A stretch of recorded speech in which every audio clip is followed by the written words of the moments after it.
जय जगन्नाथ। नमस्कार। मु निमाई मिश्र, चांदवाली, भद्रक।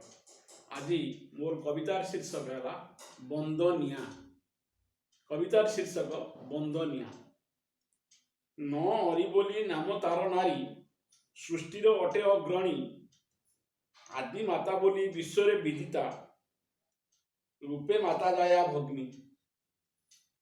नारी पाई सृष्टि नारी पाई तिष्टि, इधारा जगत पृष्ठे। से तो सर्वसहा विनाशिनी रहा, सब नहीं प्रकटे। नारी पाई सृष्टि रामायण काव्य, पुनश्च महाभारत। देवा पाई शिक्षा, देवा पाई शिक्षा जनमानस को, समाज को जहा हित। जुगे जुगे यहाँ घरे पढ़ी ताहा, नेबा पाई सर्वे शिक्षा। नारी लुह नासे समग्र संसार, नारी लुह नासे समग्र संसार। सीता पंचाणिक दीक्षा, सीता पंचाणिक दीक्षा। तथापि समाज कलुषित आदि, नारी पुछे आखि लुह। शाशु नणंद जंत्रणा असह्य, बधू हुए निष्पेषित, बधू हुए निष्पेषित।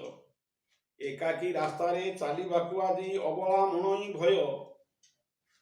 चोर खंट जेते महिषासुरक, लोलुप दृष्टिर भय, लोलुप दृष्टिर भय। चालिछि कलम चालिछि संग्राम, नारी हेबो भय शून्या। से समय आउ बेसी दिन नुहे, से समय आउ बेसी दिन नुहे। लिभिब कलमुष बन्या, लिभिब कलमुष बन्या।